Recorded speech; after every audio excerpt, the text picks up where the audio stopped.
घोटिया का माँ उसे एक छोटे से डंडे से मार रही होती है क्योंकि वह अपने से 7 साल बड़ी लड़की से प्यार करता है और उससे शादी करने के लिए कहता है, जिसका नाम मुन्नी है। काफी समझाने के बाद घोटिया नहीं समझता है। वह कहता है, मैं 7 जन्म तक मुन्नी से प्यार करता रहूंगा। ये सुनकर उसका माँ गुस्से में उसका मुंडन करवा देते हैं और जनेऊ पहना देते हैं और उसके सामने मुन्नी की शादी किसी और से करवा देते हैं, जिस वजह से घोटिया को बहुत गुस्सा आता है। एक दिन वह अपनी बहन को लेकर चेतुक बारी जाता है, लेकिन उसकी बहन चेतुक बारी के नाम सुनकर वहाँ पर जाने के लिए मना करती है। पर घोटिया कहता है, डर मत, मैं तेरे साथ हूँ। ये कहकर वह उसे एक बड़ा सा पेड़ के पास लेकर जाता है और वहाँ पर मुन्नी को पाने के लिए काला जादू करने लगता है। तभी घोटिया अपनी बहन को वहीं पर बैठाकर जंगल के अंदर जाता है और जंगल से एक उस्तरा लाकर अपनी बहन को मारने के लिए कोशिश करता है ताकि वह उसका बलि दे सके। लेकिन तभी उसकी बहन खुद को बचाने के लिए घोटिया को धक्का दे देती है, जिससे उस पेड़ के नीचे रखा मूर्ति से उसका सिर टकरा जाता है। जब उसके घर वाले वहाँ पर आते हैं तो घोटिया के सर से काफी खून बहने की वजह से वह उनके सामने ही मुन्नी मुन्नी कहकर मर जाता है। इसके बाद उसका अंतिम संस्कार करके उसके शव की राख को उस पेड़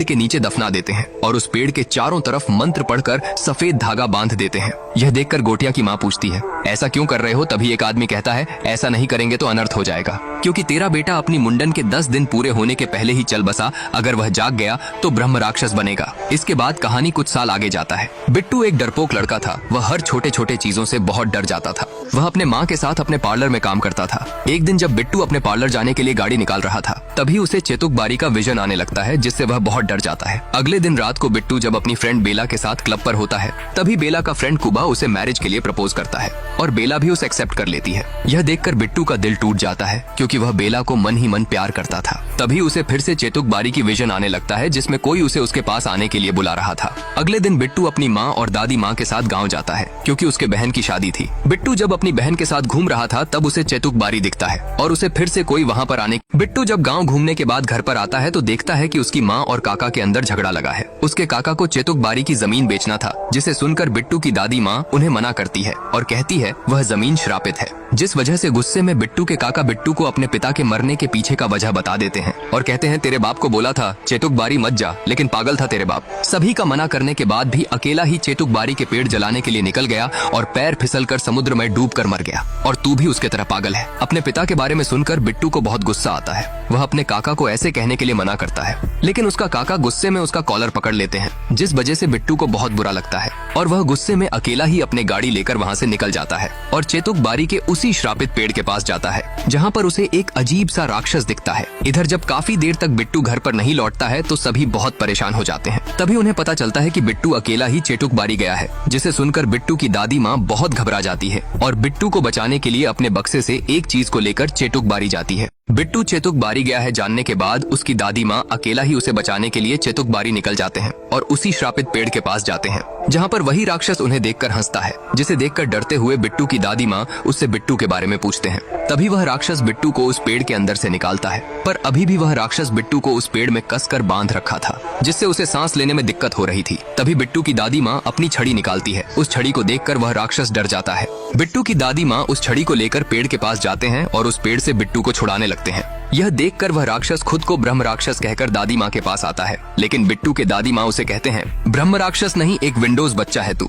यह कहकर बिट्टू के दादी माँ उस छड़ी से पेड़ पर मारते हैं, जिससे वह राक्षस डरकर पेड़ के ऊपर चला जाता है और बिट्टू के दादी माँ बिट्टू को पेड़ से निकालकर वहाँ से जल्दी जल्दी जाने लगते हैं। लेकिन तभी वह ब्रह्म राक्षस आकर बिट्टू के पीठ पर अपना हाथ रख देता है, जिससे उसको बहुत दर्द होने लगता है। यह देखकर उसकी दादी माँ अपनी छड़ी से ब्रह्म राक्षस के हाथ पर जोर से मारते हैं, जिससे वह ब्रह्म राक्षस बिट्टू को छोड़कर पेड़ पर चला जाता है। ब्रह्म राक्षस से बिट्टू को बचाकर उसकी दादी माँ उसे चेतुक बारी से ले आती है। रास्ते में जब बिट्टू उनसे पूछता है कि वह क्या था, तभी उसकी दादी माँ कहती है, वह मुंजा था, पहले वह मेरा भाई हुआ करता था। तू डर मत, वो यहाँ नहीं आ सकता, उसे उस पेड़ में बांध कर रखा है और उसके अस्थियां को उस पेड़ के नीचे गड़े हैं। मैं जब तक जिंदा हूँ तेरा कुछ भी नहीं होने दूंगा। यह सुनकर बिट्टू अपनी दादी माँ को गले लगा लेता है, पर तभी उसे अपनी पीठ पर बहुत दर्द होने लगता है और उस समय वह मुंजा वहाँ पर आकर उसकी दादी माँ को मार देता है और बिट्टू पर कूद जाता है। अगले सुबह जब बिट्टू का आंख खुलता है तो वह खुद को मेडिकल पर पता है। वह अपनी माँ से दादी माँ के बारे में पूछता है तो उसकी बहन कहती है, दादी माँ तुझे ढूंढने जाते समय उनके पैर फिसलने की वजह से वह समुद्र में डूबकर मर गए। बिट्टू ने सभी को मुंजा के बारे में कहा कि दादी माँ को मुंजा ने मारा है, लेकिन किसी को भी उस पर विश्वास नहीं हो रहा था।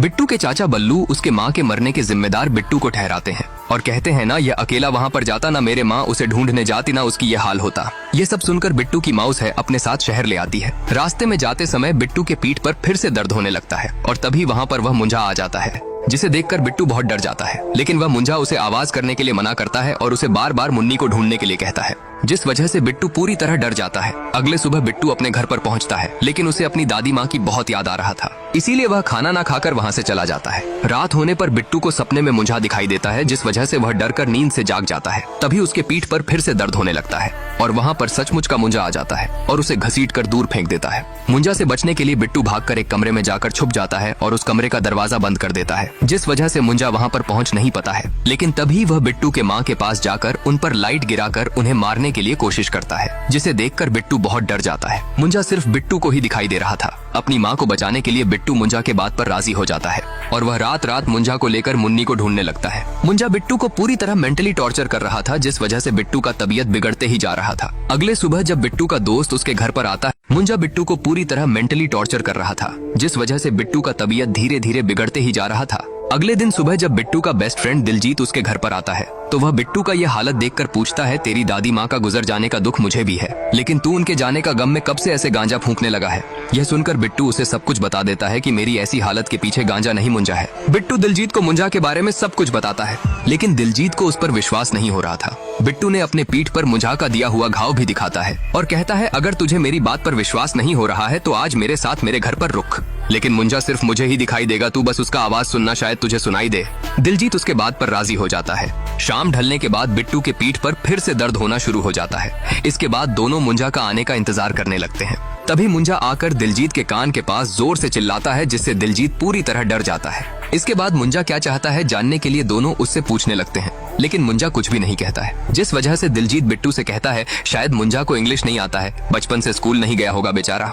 यह सुनकर मुंजा दिलजीत को जोर से एक थप्पड़ मारता है और मुन्नी चाहिए कहकर उनके सामने रखा हुआ टी शर्ट को बीच से फाड़ देता है, जिसे देखकर दोनों डरकर छुप जाते हैं। मुंजा उनको मुन्नी को ढूंढने के लिए कहता है, वरना वह बिट्टू की माँ को मार देने का धमकी देता है। बिट्टू को लगता है शायद मुन्नी उनका गाँव का होगा, इसीलिए अगले दिन सुबह वह अपने बहन को मुन्नी कानितकर नाम की लड़की के बारे में पूछता है, तो उसकी बहन कहता है, कानितकर बाड़ा अपने बगल में तो है, लेकिन उनके फैमिली तो बहुत साल पहले गांव छोड़कर चली गई है, और कहती है दादी माँ के बचपन की कुछ तस्वीर हैं, शायद उनमें मुन्नी मिल जाए। ये कहकर वह उन तस्वीर को ढूंढकर व्हाट्सएप करेगी कहकर फोन काट देती है। रात को बिट्टू की बहन सभी तस्वीर को भेज देती है, जिससे जब बिट्टू और दिलजीत देख रहे थे तभी वहाँ पर मुंजा आ जाता है। वह मुन्नी बिल्कुल बेला की तरह दिख रही थी, इसीलिए वह तुरंत मुन्नी के घर पर जाते हैं, लेकिन मुन्नी अब पूरी तरह बूढ़ी हो चुकी थी। जब बिट्टू अपनी दोस्त बेला से बात कर रहा था, तभी मुंजा आकर बेला को घूरने लगता है, जिस वजह से बिट्टू बहाना करके तुरंत बेला के घर से चला आता है। घर आने के बाद बिट्टू और दिलजीत मुंजा से बात करने की कोशिश करते हैं कि अब तो तुम्हें मुन्नी मिल गया है, हमें छोड़ दो। लेकिन तभी मुंजा उनसे कहता है, अब मुझे मुन्नी नहीं बेला चाहिए, मैं उससे शादी करूंगा, तुम उसे चेटुक बारी की उसी पेड़ के पास लेकर आओ। जिसे सुनकर बिट्टू पूरी तरह चौंक जाता है, इसलिए वह दोनों एक पादरी के पास जाते हैं, जो बिट्टू के पीठ पर हुआ घाव को देखकर जान जाता है कि इसके पीछे मुंजा पड़ा हुआ है। वह बिट्टू और दिलजीत को एक किताब दिखाकर कहता है, अगर किसी ब्राह्मण लड़के के मुंडन की 10 दिन पहले ही मौत हो जाए तो वह ब्रह्म राक्षस बनता है, मतलब मुंजा बनता है। मुंजा सिर्फ अपने खून के रिश्तेदारों को दिखता है और उसका बस एक ही मकसद होता है, अपनी लाइफ की अतिरिक्त इच्छा को पूरी करना, खास करके मैरिज। इसीलिए उनके अस्थियों को किसी पेड़ के नीचे गाड़कर उस पेड़ में उसे बांध कर रखते हैं। यह सुनकर बिट्टू उस मुंजा से पीछा छुड़ाने के लिए पादरी से मदद मांगता है। पादरी कहता है, अगर तुम उसे मार दोगे तो उससे पीछा छुड़ा सकते हो। शादी करने के लिए उसे एक शरीर का जरूरत होता है, इसलिए उसे बकरी के अंदर जाना पड़ता है। मुंजा के फैमिली में से किसी के भी खून से अगर बकरी के सिर पर ऐसा निशान बना दो तो मुंजा तुरंत बकरी के अंदर चला जाता है और उसके बाद उस लड़की का बलि देकर वह उसे अपने साथ ले जाता है। लेकिन अगर तुम ये मुंजा वाला बकरी को शादी से पहले मार दोगे तो मुंजा खत्म हो जाएगा और यह शादी उसी पेड़ के नीचे होगा जहाँ पर मुंजा का अस्थियां गड़े होंगे। यह सुनकर बिट्टू और दिलजीत मुंजा से पीछा छुड़ाने के लिए बेला के पास गए और उसे झूठ मूठ का वीडियो शूटिंग करने के बहाने अपने साथ गाँव जाने के लिए मना लिए और उसके बाद बस में गाँव की तरफ निकल पड़े। बिट्टू दिलजीत और बेला के साथ साथ उनके साथ बिट्टू के माँ भी गई होती है। वह सभी गाँव में रुकू के घर पर रहते हैं, जिसके बाद वह बेला का झूठ मोड़ का वीडियो शूटिंग करने लगते हैं ताकि उसे उन पर कोई भी डाउट न हो। उनका शूटिंग खत्म होने के बाद बिट्टू और बेला एक जगह पर बैठकर बातें कर रहे थे। तभी वहाँ पर बेला की बॉयफ्रेंड कुबा उसे मनाने आता है और बेला भी उसके बातों पर राजी हो जाती है और फिर से उसके साथ पैचअप कर लेती है, जिसे देखकर बिट्टू का दिल दोबारा टूट जाता है। कुछ समय के अंदर शाम ढल जाता है और शाम ढलने के बाद बिट्टू के पीठ पर दोबारा दर्द होने लगता है और तभी वहाँ पर मुंजा आ जाता है। जब मुंजा बेला और कुबा को एक दूसरे से बात करता हुआ देखता है तो उसे कुबा पर बहुत गुस्सा आता है। इसीलिए वह उसके पैर को पकड़कर घसीटकर जंगल के अंदर ले जाता है। बेला और बिट्टू उसे जंगल से बचाकर तुरंत मेडिकल ले जाते हैं। तो डॉक्टर उसका चेकअप करके कहते हैं उसके दोनों गुलाब जामुन को जंगली कुत्ते ने खा लिए हैं। यह सुनकर बेला बहुत घबरा जाती है। तभी वहाँ पर फिर से मुंजा आ जाता है, जिस वजह से बिट्टू और दिलजीत बेला से दूर चले जाते हैं। मुंजा उनसे बार बार बेला लॉगिन कह रहा था और बेला से अभी शादी करने के लिए कहता है। तो दिलजीत मुंजा से कहता है, मुंजा जी सब्र करो, सब्र का फल मीठा होता है। तो मुंजा उससे कहता है, तेरा गुलाब जामुन भी मीठे होंगे, खाऊं क्या? यह सुनकर दिलजीत डर जाता है। तभी वहाँ पर बिट्टू की बहन भी आ जाती है और उसे भी मुंजा दिखाई देता है। मुंजा को देखकर वह बहुत डर जाती है, लेकिन बिट्टू और दिलजीत उसे सब कुछ समझाते हैं तो वह भी अपने भाई का मदद करने के लिए राजी हो जाती है। जिसके बाद बेला की शादी मुंजा से करवाने के लिए बिट्टू और दिलजीत एक नारियल के अंदर शराब मिलाकर बेला को पिला देते हैं ताकि उसे होश ना हो। इसके बाद रुक्कू और दिलजीत जाकर एक बकरी को चुरा कर लाते हैं। पादरी उन्हें मुंजा जो भी कहेगा उसे फॉलो करने के लिए कहता है ताकि मुंजा को उन पर शक ना हो, और कहता है तुम शादी से पहले उस बकरी वाला मुंजा को मार देना जिससे मुंजा मर जाएगा। अगर गलती से भी वह निशान किसी और के ऊपर बन गया तो तुम्हारा गेम ओवर हो जाएगा। मुंजा उन्हें बेला को उस पेड़ के पास लेकर जाने के लिए कहता है और शादी करने की पूरी तैयारी करने के बाद बिट्टू को अपनी खून से बकरी के सिर पर वह निशान बनाने के लिए कहता है, जिस वजह से बिट्टू अपनी खून से बकरी के सिर पर वह निशान बनाता है। निशान बनने के बाद तुरंत उस बकरी के अंदर मुंजा का आत्मा चला जाता है, जिसे देखकर बिट्टू उस बकरी को मारने के लिए पकड़ लेता है और रुक्कू मंत्र पढ़ने लगता है। लेकिन तभी बेला नशे की हालत में बिट्टू को धक्का देकर उस बकरी को अपनी गोद में उठा लेती है, जिस वजह से बकरी के अंदर से मुंजा की आत्मा निकलकर बेला के अंदर घुस जाता है और बेला की आत्मा निकलकर उस बकरी के अंदर घुस जाता है। मुंजा बेला के अंदर घुसने के बाद बिट्टू रुक्कू और दिलजीत को मारने के लिए उनके पीछे पड़ जाता है, लेकिन वह उनके तरफ आते समय उसका पैर एक जड़ में टकराने की वजह से वह नीचे गिरकर बेहोश हो जाता है। जब पादरी यह सब सुनता है तो उन्हें तुरंत बकरी को लेकर उनके पास आने के लिए कहता है, वरना वह हमेशा के लिए बेला को अपने साथ ले जाएगा। यह सुनकर वह तीनों बेला वाला बकरी को लेकर पादरी के पास जाने लगते हैं, लेकिन रास्ते में रुक्कू का पिता आकर उनसे जबरदस्ती उस बकरी को ले जाते हैं, जिस वजह से बिट्टू अपनी माँ के पास जाकर अपनी काका के बारे में कहता है कि बालू काका जबरदस्ती उनसे उनका बकरी को छीन लिए हैं, जिसे सुनकर बिट्टू की माँ को रुक्कू के पिता के ऊपर बहुत गुस्सा आता है। इसीलिए वह एक चाकू लेकर उनके पास जाने लगते हैं, लेकिन तभी वहाँ पर मुंजा आ जाता है, जिसे देखकर सब डर कर छुप जाते हैं। बिट्टू की माँ बिट्टू से पूछती है कि बेला को क्या हो गई है। तभी बिट्टू अपनी माँ को सब कुछ बता देता है कि वह बेला नहीं मुंजा है, और कहता है मेरे वजह से दादी माँ को मुंजा ने मार दिया और बेला की यह हालत हुई है। अगर मैं उस दिन अकेला वहाँ पर ना जाता तो आज ये हालत नहीं होता। यह कहकर वह रोने लगता है। तभी मुंजा छत को तोड़कर वहाँ पर आ जाता है और बिट्टू को मारने के लिए जैसे ही आगे बढ़ता है तो पादरी अपनी मंत्रों से उसके चारों तरफ घेरा बनाकर उसे बंदी कर देता है और रुक्कू को उस पर नजर रखने को कहकर रुक्कू के पिता के पास उस बकरी को लेने जाते हैं। लेकिन जब वह उनके पास पहुँचते हैं तभी उन्हें पता चलता है कि रुक्कू की पिता उस पूरी बकरी को अकेला ही खा गए हैं। इधर जब रुक्कू मुंजा पर नजर रख रही थी तभी उसके सामने बेला रोने लगती है। उसे देखकर रुक्कू को लगती है कि बेला के अंदर से मुंजा चला गया है, इसलिए वह उस घेरा के अंदर चली जाती है, जिस वजह से मुंजा वहाँ से आजाद हो जाता है और उसके बाद बिट्टू को मारने के लिए उसके पास जाता है। लेकिन तभी बिट्टू अपनी जान बचाने के लिए मुंजा के ऊपर जाल फेंक देता है। तभी पादरी बिट्टू से कहता है हम अभी भी बेला को बचा सकते हैं, अगर यह पूरा बकरी को खाया है तो बेला की आत्मा अभी भी उसके अंदर होगा। यह कहकर वह रुक्कू के पिता को पेड़ में बांधकर उसके सिर पर वह निशान बना देता है और तभी दिलजीत उस बकरी को ढूंढ कर ले आता है, जिससे रुक्कू के पिता छुपा कर रखे थे। लेकिन उस समय बेला, रुक्कू के पिता और वह बकरी हवा में उड़ने लगते हैं और उनके आत्मा आपस में अदला बदली हो जाता है। बेला की आत्मा बेला के अंदर घुस जाता है, लेकिन मुंजा की आत्मा रुक्कू के पिता के अंदर घुस जाता है। बेला, रुक्कू के पिता और उस बकरी के सिर पर सेम निशान होने की वजह से वह तीनों अचानक हवा में उड़ने लगे और तभी उन तीनों का आत्मा अदला बदली हो गया। बेला के अंदर से मुंजा का आत्मा निकलकर रुक्कू के पिता के अंदर घुस गया और बेला पहले की तरह ठीक हो गई। बेला को ठीक देखकर बिट्टू बहुत खुश हो गया, लेकिन तभी मुंजा उठकर खड़ा हुआ। रुक्कू के पिता के अंदर मुंजा को देखकर सभी बहुत डर गए। रुक्कू के पिता के अंदर घुसने के बाद मुंजा पहले से ज्यादा ताकतवर हो चुका था, इसीलिए वह सभी को एक एक करके मारने लगा। यह देखकर बिट्टू बेला को बचाने के लिए बेला को लेकर वहाँ से भाग जाता है और पादरी मुंजा को रोकने के लिए कोशिश करता है, लेकिन मुंजा पादरी को एक ही बार में मारकर दूर फेंक देता है और उसके बाद बिट्टू के पास जाता है। मुंजा को देखकर बिट्टू और बेला बहुत डर जाते हैं। मुंजा बिट्टू के तरफ तेजी से भागकर उसके ऊपर कूद जाता है और उसे जख्मी कर देता है और उसके बाद बेला को घसीटकर उस पेड़ के तरफ लेने लगता है। यह देखकर बिट्टू पूरी तरह टूट जाता है और रोने लगता है। तभी उसके पास उसकी दादी माँ आती है और उसे कहती है, तुम्हें पता है बिट्टू, इन राक्षस में शक्तियाँ कहाँ से आती हैं? क्योंकि हम इनसे डरते हैं। इस डर कोई मिटा दो तो कैसी शक्तियाँ और कैसा राक्षस। जिस लड़की से तू प्यार करता है आज तू ही उसे बचा सकता है। पूरी जिंदगी तू सिर्फ एक हवा का झोंका बनकर रहा है, अब तूफान बन। यह कहकर उसकी दादी माँ वहाँ से चली जाती है। और तभी समुद्र से उसकी दादी माँ की वह छड़ी बहकर किनारे पर आता है। इधर मुंजा बेला की बलि देने के लिए मंत्र पढ़ रहा था और मंत्र खत्म होने के बाद उसकी बलि देने ही वाला था, तभी वहाँ पर बिट्टू आ जाता है और वह उस छड़ी को भी अपने साथ लेकर आया होता है। उस छड़ी को देखकर मुंजा डर जाता है और बेला को छोड़ देता है। तभी बिट्टू उस छड़ी को लेकर मुंजा की तरफ भाग कर जाता है और उस छड़ी से मुंजा पर प्रहार करने लगता है, लेकिन मुंजा उस छड़ी से बचते हुए अपने पास रखा खंजर से बिट्टू की पैर को जख्मी कर देता है। यह देखकर बेला मुंजा को रोकने के लिए कोशिश करती है, लेकिन मुंजा उसे भी दूर फेंक देता है। तभी बिट्टू उस छड़ी से मुंजा के पीठ पर जोर से मारता है, जिसे मुंजा के पीठ पर निशान बन जाता है।